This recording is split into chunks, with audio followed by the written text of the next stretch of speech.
Muy buenas noches. Nos encontramos con el Seremi de Justicia y Derechos Humanos, Raúl Gil González, que de verdad teníamos ganas de hablar con él porque hace ya, o ha transcurrido un tiempo más largo de lo que yo imaginé para volver a tocar temas que de hecho siempre nos motiva porque son de mucho interés para la comunidad.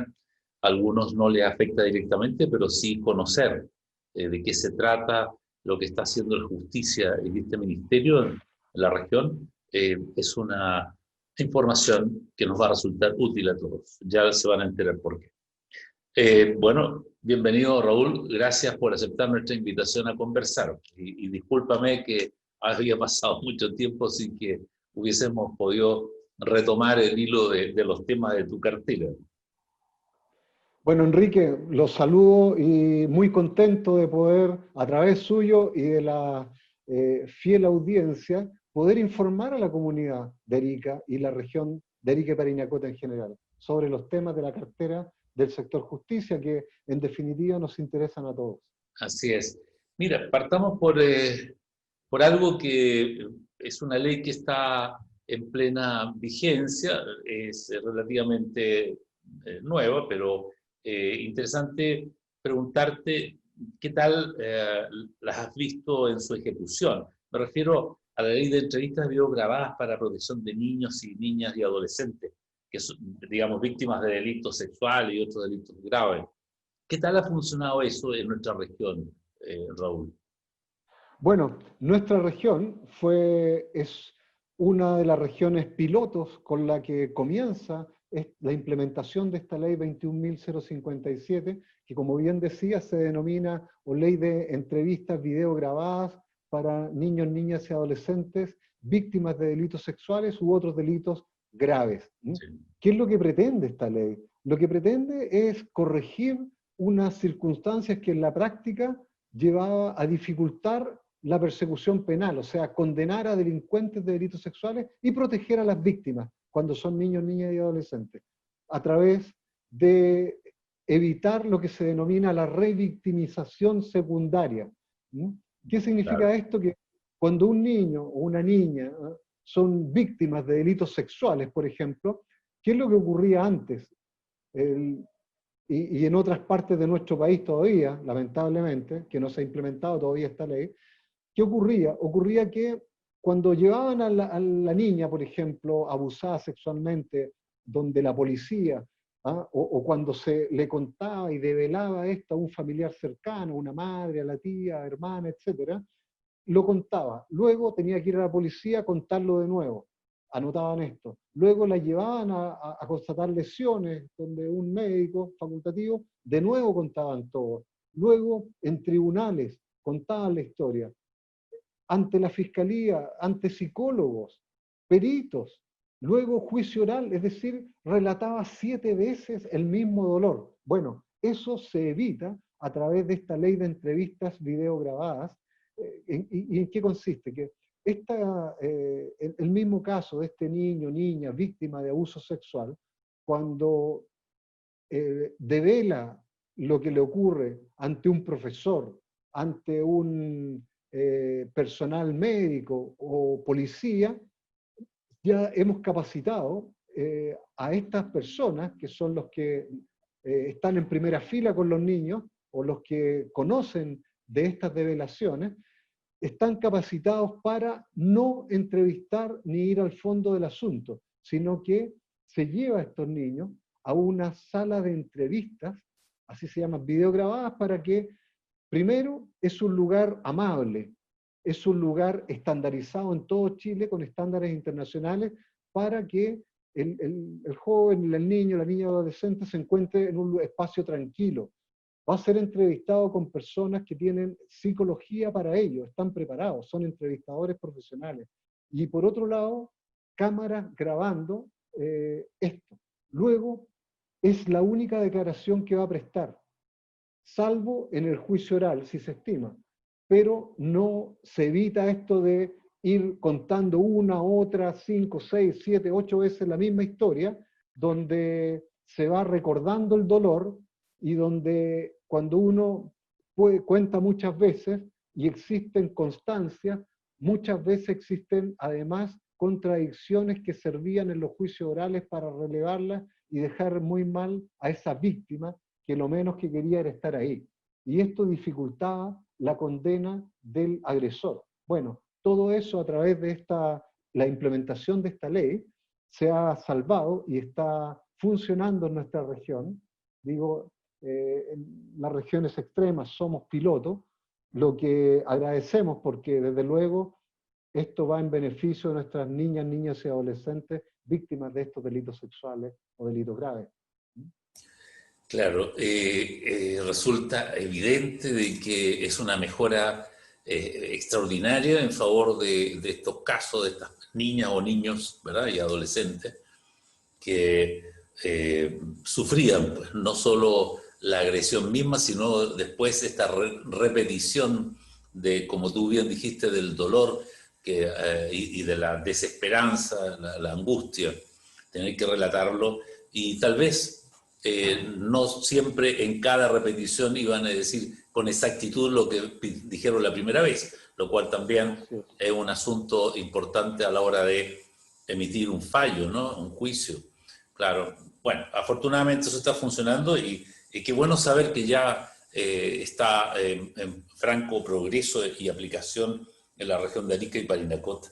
Oye, Así es, Enrique. qué bueno que sea así, Raúl. Oye, tu ministerio, tu cartera acá en Arica, como todos somos todavía víctimas de la pandemia y sus consecuencias que no sabemos en qué termina finalmente esto, solo sabemos que está ahí.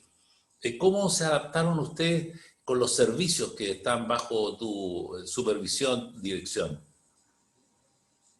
Bueno, como a todos nos ha pasado, no ha sido fácil. Ha sido muy complicado, muy difícil, y comenzando por aquellos servicios que, eh, que nos demandan un esfuerzo adicional porque tienen gente bajo el cuidado del Estado. Me refiero, y la responsabilidad del Estado en el cuidado de las personas. Me refiero a gendarmería, las personas privadas de libertad. Estoy pensando en el Sename, con los niños, niñas y adolescentes de residencia. Bueno, en el primer caso, en otras oportunidades hemos hablado de Sí. gendarmería, ¿verdad? Gendarmería de modo muy precoz fue adoptando medidas preventivas, lo que en definitiva ha evitado brotes en la cárcel de Arica. Hoy día, Enrique, podemos decir con bastante satisfacción, hoy día, en este momento, el día de hoy, no tenemos personas privadas de libertad contagiados. Ah, qué bien. Hoy día no tenemos contagiados. Ha habido, y el primer contagiado, ¿sabes qué? Fue una persona que ingresó por pasos no habilitados, detenido por causas de tráfico, de ilícitos de estupefacientes, y en la audiencia de control de detención ya se empieza a conocer la historia, y luego dentro de las políticas preventivas se le aísla y sale con un examen PCR positivo. Fue el primer infectado, contagiado en la cárcel de Arica. Se Ya. adoptaron los protocolos, etcétera, lo que en definitiva hoy día no tenemos. Funcionarios sí ha habido contagiados, ¿ah? Ha golpeado a Gendarmería, pero se han adoptado, como digo, todas las medidas preventivas desde muy temprano. Desde muy temprano me refiero a la más radical ha sido la prohibición, que se mantiene hasta el día de hoy, de ingreso de visitas familiares, etcétera, a los internos. Y lo han entendido de esa manera. ¿Ah? Yo he conversado con gente interna y entienden que es para protección de ellos y también de su familia, ¿no? Bueno, frente a eso, ¿cómo ha actuado Gendarmería? Ha facilitado los horarios de entrega de encomiendas, por ejemplo, ha facilitado el tema de la comunicación vía remota. Se implementó algo que no existía, poder comunicarse así como estamos nosotros, Ajá. vía remota con los familiares, ¿no? Vía remota a través de teléfonos. Entonces, lo que antes era visita ordenada de familiares, hoy día lo es también ordenada y programada, pero por estas otras vías de videoconferencia, sea a través de computadores, Ya. conexiones, o conexiones por teléfono, siempre bajo el resguardo de Gendarmería. Y así tenemos llamadas internacionales también, etcétera. Mira, tal vez eso de las llamadas internacionales pueda mantenerse, ¿no? Cuando son reclusos de otra nacionalidad, tal vez pudiera ser una ayuda a ellos para poder hablar con sus familiares. Creemos que esta pandemia nos ha obligado a adoptar prácticas distintas y algunas ya llegaron para quedarse. Por ejemplo, para evitar el traslado con todo lo que significa de internos a tribunales de Ajá. garantía o tribunal oral, hoy día se utilizan también estos medios tecnológicos y existen audiencias en que se han realizado a través de videoconferencias desde la cárcel. ¿Ah? Juicios orales, bueno, eso es distinto. Las Claro. audiencias de control de detención también se realizan con todas las providencias en el Tribunal de Garantía, pero muchas audiencias y muchas actuaciones hoy día se realizan vía remota.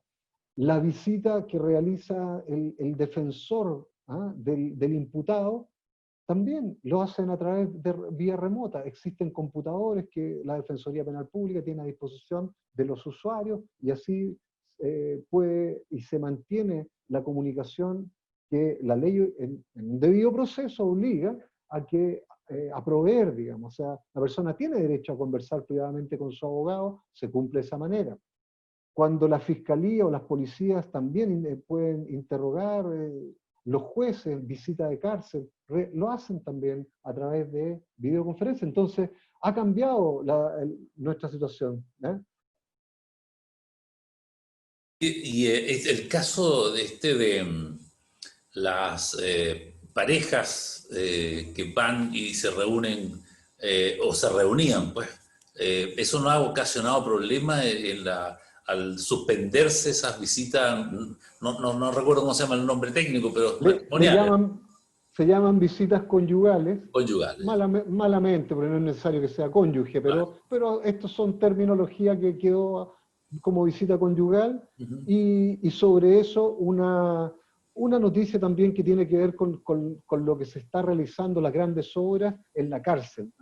Las visitas conyugales sí, se han restringido también por el mismo tema pandemia. Se ha conversado con los internos, lo han entendido de esa manera, y Ya. ven como hoy día, dentro de las obras que se realizan en el complejo, están los denominados venusterios, que van en directo beneficio de la dignidad de las personas. Mm. Hoy día esas visitas se daban en unas situaciones muy, muy indignas, Ya. en las mismas celdas, una persona, habitualmente una mujer, hacía un recorrido donde todo el mundo veía, sabía a dónde iba. Hoy día van a existir lugares acordes a la dignidad de las personas, denominados venusterios, donde tienen un estándar importante, digo, de dignidad para las personas, Ya. tal cual pudiese estar cualquier pareja en una situación de libertad. Entiendo. Y, y en relación a obras, que Uh-huh. mencioné obras, Sí. mencionar, Enrique, que en el complejo penitenciario de Arica, que cumplió 20 años, ahora tiene 21 años, eh, no se habían realizado obras de la magnitud de la que se están realizando ahora. ¿En qué sentido? Se está cambiando toda la red de alcantarillado que se encuentra en un estado deplorable, lamentable y no da más. Luego, eso también lleva a otro problema adicional, que es el abastecimiento de agua potable, que es bastante precario durante el día para todas esas personas privadas de libertad. Pues bien, ¿qué es lo que se está haciendo? Lo que se está haciendo es un cambio completo del sistema de alcantarillado y, y también de la red de agua potable, de manera que el suministro del servicio de agua potable va a ser constante las 24 horas del día para todos los internos. Eso que parece como un derecho humano básico, lamentablemente no se estaba cumpliendo y ahora se va a cumplir, que son obras que se están realizando y que, desde luego, si queremos reinserción, si queremos mejorar la calidad de vida de estas personas en cuanto a dignidad, derechos humanos y que en definitiva pueda salir una persona cuando recupera su libertad con otro concepto. Bueno, tenemos que proporcionar esta calidad mínima de vida a una persona, y ello es un lugar donde poder tener intimidad en cuanto también a un baño, es decir, lavatorios que no existían o habían sido destruidos en las celdas, ahora existen unos nuevos antivandálicos, y además el suministro las 24 horas del día de agua potable. Ya. Esa es una noticia de dignidad. A ello se suma la inauguración hace pocos meses atrás del Centro Penitenciario Femenino, donde las Claro. mujeres tienen las mejores condiciones de habitabilidad en nuestro país, y con espacios para talleres y educación que van a permitir rehabilitar y reinsertar en la sociedad de modo, con muchas mayores posibilidades. Raúl, ¿y están ya siendo ocupados por las mujeres que estaban en reclusión? Efectivamente, Enrique, el traslado de las mujeres se produjo en el mes de julio, Ya. cuando se inaugura, es decir, se inaugura con las internas trasladadas. Ah, ya, Cuando ok. vino el ministro y el subsecretario. Qué Así bien. fue ese. Y la experiencia en ese edificio, que también, como tú señalaste, tiene un diseño especial, distinto, más moderno, más, a propósito de la dignidad y los derechos de las personas. eh, ¿Qué tal ha sido esa nueva experiencia para ellas? Porque vienen de un lugar como el primero que tú relataste, ¿no? Ahora allí hay celdas individuales, hay espacios distintos, hay espacios para parejas incluso, entiendo. O sea, hay toda una visión adaptada a los tiempos que vivimos, más o menos, ¿no? Por ahí va la cosa. Así es, Enrique, y la verdad, esta pandemia ha impedido que puedan ir personas, pero merece ser conocida. Es la cárcel que tiene las mejores condiciones de habitabilidad, yo explicaba, en nuestro país. Las condiciones mínimas que alguien puede tener en el hogar existen ahí. Me preguntabas por las celdas, existen individuales y de 2 o 3 internas con espacios más amplios. Habitualmente a las internas prefieren estar de a 2 o 3 viviendo porque comparten. Bueno, he conversado, yo el día que cuando fueron trasladadas, tuve la posibilidad de hablar por grupos con todas las internas, conversé con todas, Mira, y la expectativa que tenían. Y luego también he ido a la cárcel y he hablado hoy día, les pedimos en esa oportunidad que cuiden algo que no existía y que no existe en el país, en esos niveles de dignidad para ella. Y hoy día te puedo decir con bastante satisfacción que se ha entendido ese mensaje de entregar un lugar muy bueno para que continúen manteniéndolo en esos términos, y, y eso ya te da cuenta de un cambio conductual ya. importante. Es una buena Existen señal, también, ¿no? de verdad que es una buena señal, es esperanzadora. Existen, como te decía, lugares donde pueden realizar talleres con unas muy buenas condiciones, de hecho lo hacen hoy día, en cuanto a amplitud, en cuanto a implementación.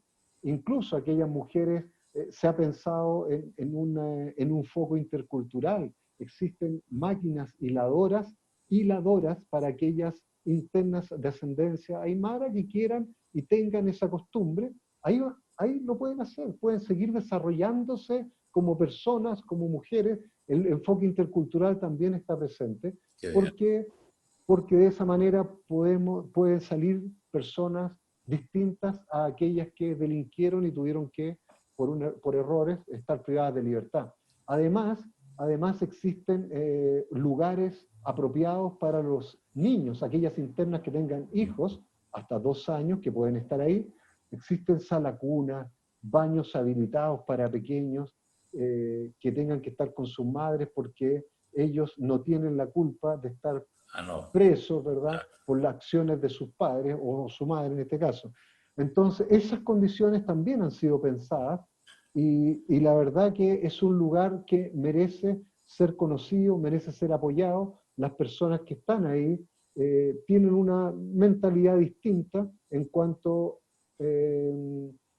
como te digo, vale la pena, yo puedo decir muchas cosas, pero vale la pena ahí de primera fuente poder conocer la opinión de ella.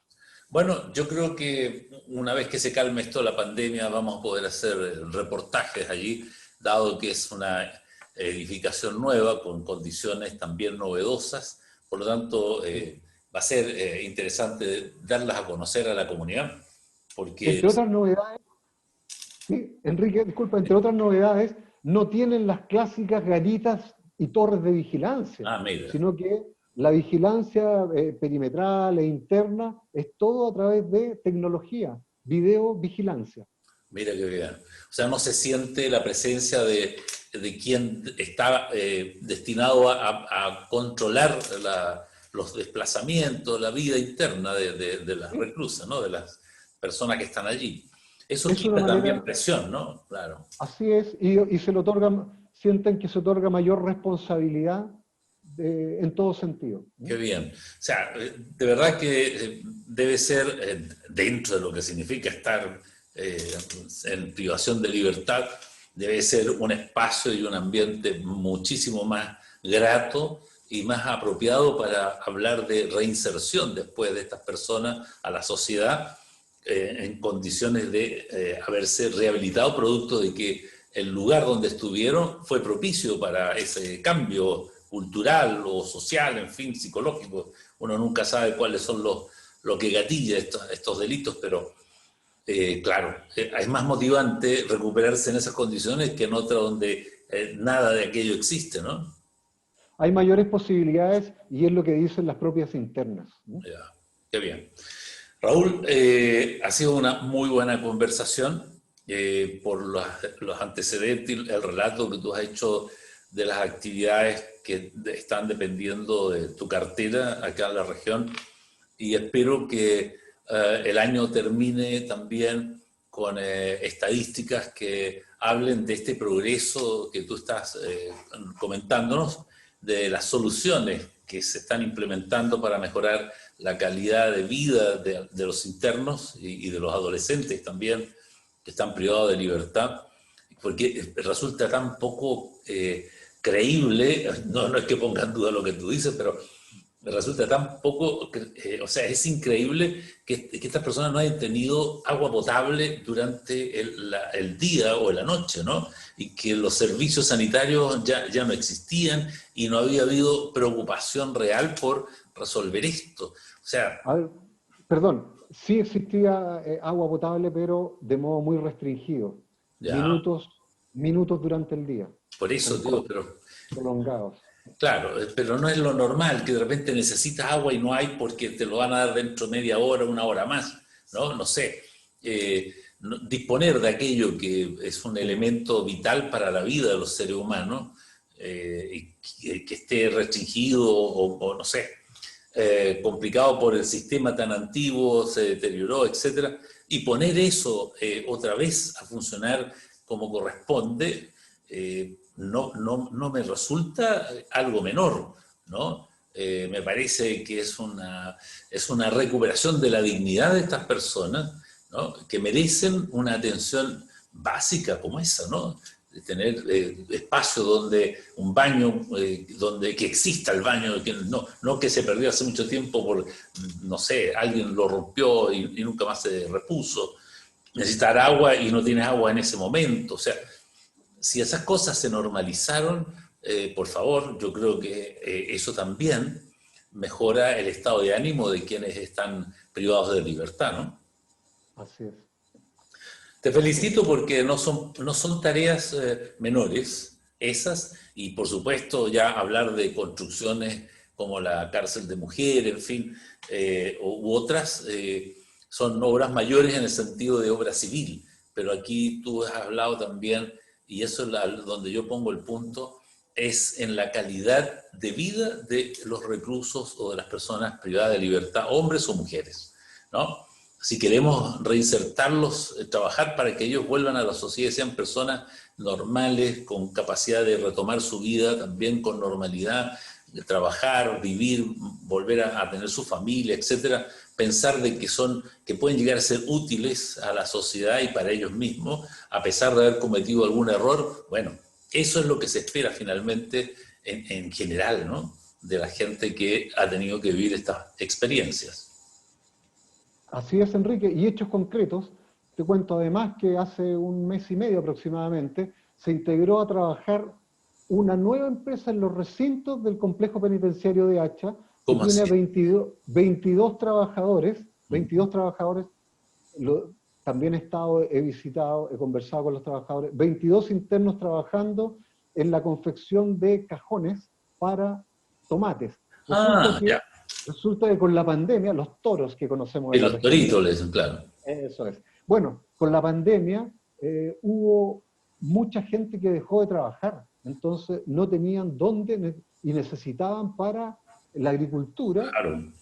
y para la temporada de cosecha, etcétera, este tipo de implementos, cajones. Bueno, y es así como por los contactos, redes, inquietudes de gendarmería se logra contactar a un empresario, y este empresario apostó a creer en la reinserción de personas que hoy día están trabajando. Esto hace un mes y medio intensamente, con grandes resultados. 22 personas trabajando al interior de la cárcel hoy día que antes no existía o no lo estaban.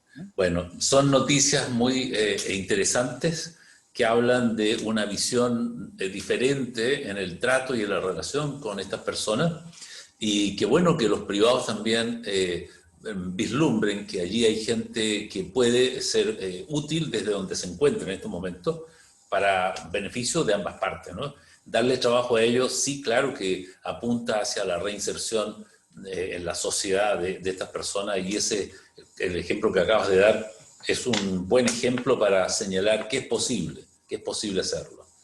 Raúl, bueno, mira, mi tiempo televisivo se ha cumplido, pero han sido muy buenas noticias y un panorama distinto que reitero, no me canso de decirlo en estas conversaciones, de acuerdo a la situación que vivimos con la pandemia, las buenas noticias se agradecen doblemente. Y esta ha sido una muy buena noticia, un conjunto de buenas noticias que tú nos has explicado y presentado esta noche para conocer, pues, que las cosas pueden ser diferentes si lo pensamos y lo hacemos como debe ser. Así que bueno, espero verte pronto y no dejar que pase tanto tiempo entre esta conversación y la próxima, porque tú siempre tienes buenas noticias que darnos a todos los ariqueños y parinacotenses. ¿Te parece? Nos volvemos a ver pronto. Enrique, encantado, y efectivamente, es decir, el tiempo televisivo nos pilló. Tengo bastante información para, a través de tu persona y el medio televisivo Morrovisión, entregar a los fieles auditores. Bueno, cuando lo estimen, muchas gracias. No, gracias a ti y nos vemos pronto. Bien, ahora vamos a unos comerciales y luego más noticias en Notivisión.